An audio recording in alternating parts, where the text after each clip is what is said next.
Hey, Antichrist magazine. You've got Evereal here. My name's Alicia, and you've got Steve. And together we're 2/4 of Evereal. Tell us about the band name. Oh, the band name. I've been asked this one a lot. Yeah. The band name was a combination of other names. So when we were looking for a band name, I had this concept of surrealism, as you can tell by our artwork. I was kind of into that. So the word surreal and the word forever were just being thrown around, and we were trying to surreal forever, blah, blah. So at some point it was like we just took them and put them together. Tell us about the lyrics. What do the lyrics mean? So for me, For fear. when I wrote the song, a lot of the time I don't necessarily know exactly what I'm meaning to say when I write it, and it starts to make a lot of sense when I'm done. And that was the case with this song, because looking back at the lyrics now, I know exactly what it means. It means in my life at the time I was living in or based out of fear, and like I was kind of high off of that. It was Intoxicated. It was yeah. So let's talk about the cover art. Ooh, the cover art. Yeah, I can't take credit for it, although I think it's fabulous. It completely fits with what I think the world as a whole is going through right now as a for theme. sure. And having these viruses sort of floating in the air and representing sort of the pestilence we've seen go on for the last 2 years. The fear mongering that's happening. The fear mongering, yeah. Fear and not uniting people and just trying to separate us. Yeah. And you've got that one little rose just popping up. Yeah. A little bit of life coming up through all the mess. What can you tell us about the collaboration with Seven Hard that we have? Seven Hard is a sort of a conglomerate of 7 labels based out of Germany. Yeah. Germany. And so we just happened to be on the Seven Hard label. We had gotten 3 offers from different labels, and Seven Hard came to us because of a sort of a transplanted Canadian in Germany, Andre, who had discovered us, and he has a radio program in Germany. So he basically pitched us to them, and the next thing we know, they had contacted us, and they're like, we'd like to sign you. It's really a 50-50 deal. We didn't want to get sort of into a place where we had to give up any of our music copyright or rights or anything like that. Yeah. We didn't want to get into a big debt. Yeah. So sometimes when you get into these bigger labels and you spend a lot of money on making albums and big videos, a lot of people don't realize you have to pay that money back. Yeah. So we didn't want to be in that situation. So we worked out a deal where we're sort of like 50-50 partners. So we do our own recordings and basically put out a lot of our own products. And then we go 50-50 on a lot. What and when got you into music? Yeah. No, I'm asking you. Oh, you're asking me? I know yours is a good story. Mine's a long story. For me, I guess my family was into music. My dad, his brothers were all musicians, and my older brother had, my dad tried to get him into music. So there was a guitar kicking around. I think I was about 7 years old. And I just kept, playing on this old crappy guitar, and I kept bugging my parents to give me lessons. And when I was 8, my mom came to my school, and I said, "You have a lesson after school." And Oh, cool. so from then till I was 8 till I was 14, I took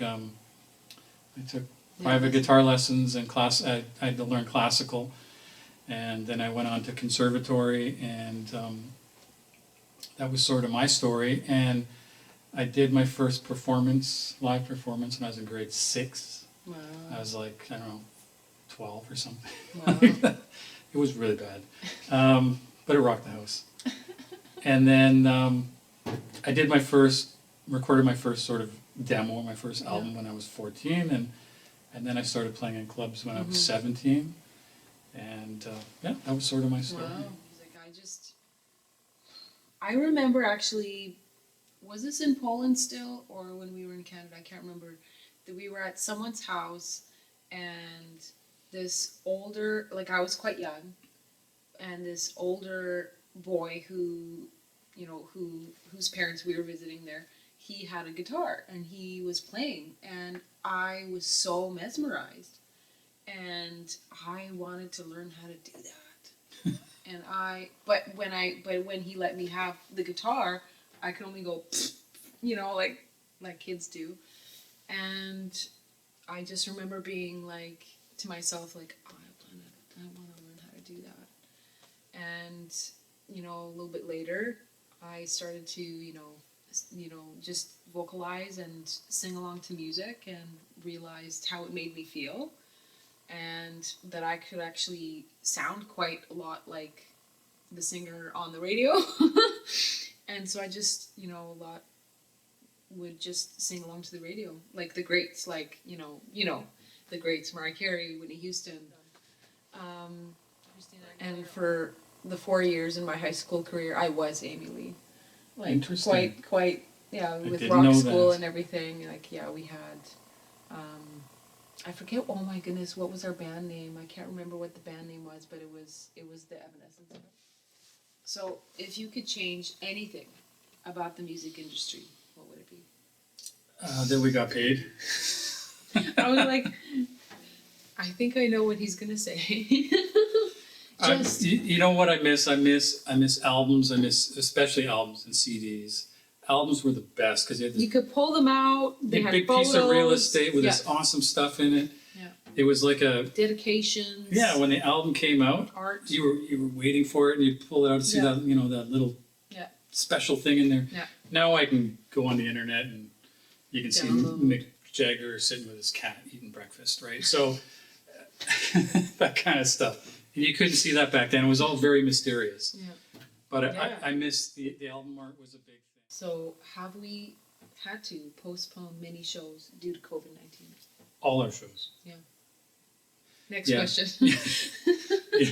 So pretty much when COVID hit, because we had just played a show right when COVID hit, and then we had a bunch of other stuff lined up. And You then literally just we boom. just saw it just go.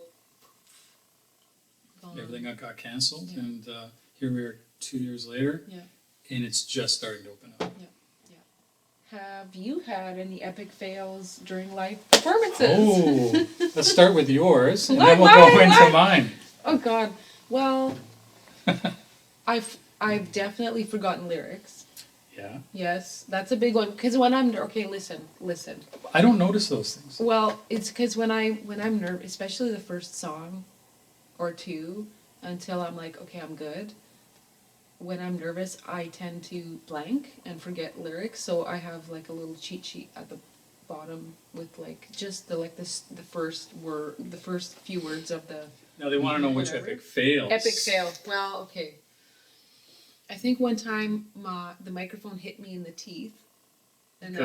that was actually quite surprising and painful as well. Yeah, I've had a lot of epic fails.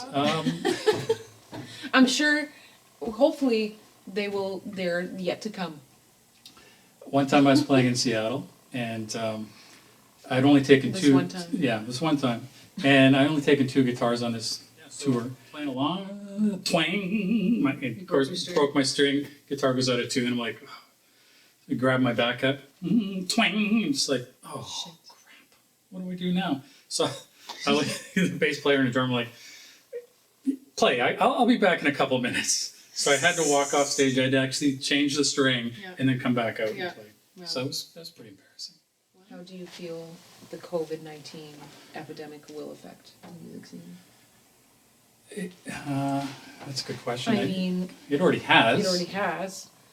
I mean, I guess with that question, it's more meaning like what's going to stay, what's going to stick. Well, we've I- seen like 4 venues Yeah. close here in Vancouver because they just couldn't stay afloat. Mm-hmm. So, I mean, it's really hard to say at this point. Now that everything's opening up, Mm-hmm. we did see a number of places close down. Others just really From struggled. what we've seen, like the last show that we played, the first after 2 years. It was just amazing. The people had tons of energy, and They were hungry. they were hungry for it. And so, yes, you know, wherever you are, support your local music scene. Like, go get out there and enjoy it. Right? It's like it's time. Like we've been saying, we miss music, we miss live music. So come out and support it. Exactly. Like, And come on. and the bands support each other Yeah. too, because if bands don't support each other, then you know what do you got, right? So Yeah. Has any new music impressed you? any new music? Ooh. New music. You go first. Well, I'm trying to think of what new have I heard. Well, okay. I don't know if it's new, but I've really enjoyed. Gosh, Doja Cat. I know. It's like what? What is Doja Cat? Well, she's kind of like more of a rapper. Oh, okay. And there's this same kind of music, Galaxara. I'm really What's the band you enjoying. put me on to? Oh, Fifth Dawn. Fifth Dawn. Oh, they're amazing. Yeah. Oh my God. Singer's scary. Come out with a new album, please. We want. Yeah, we I don't want think more. they're together anymore, but that Yeah. that was a pretty impressive Yeah. first album. Some Yeah. people would sort of poo-poo me for saying that I actually really like the new Within Temptation album. Yeah. A lot of people hated it. I liked it. I thought it went in this really different post-apocalyptic kind of direction. I thought it was pretty cool. Can you tell us a little bit about the music scene in your charming little town? Charming little town of Vancouver. It's a quiet village, little town, like the one before. Little town. No. Okay.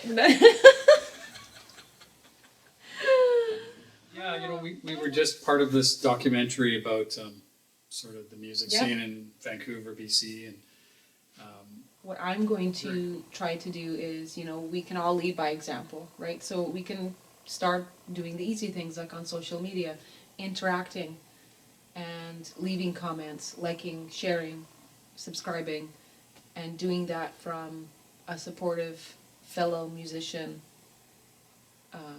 point of view. You guys can do it from the fan point of view and share stuff that you think other people will like. And you know, get what are our future plans for the band? for the band, For Evereal. well, You're like, I'm gonna eat a sandwich. yeah. Well, we have a bunch of songs. We probably have an album's worth of Yeah. songs just in pre-production, sitting here, and so we've got to get on mixing those. Mixing those. I actually have a few songs that we have started and that I really want to finish because they're really awesome. And so, yeah, putting together maybe an actual like album's worth of stuff could be in the works. In the meantime, we've been asked to do more shows, so we're you know going to be constantly keeping up our practicing to be prepped for that. So it's going to be busy. New releases. Should be interesting. Yeah, we're looking at some of the music fests. And Thanks for joining us. This was Evereal. Bye. Bye.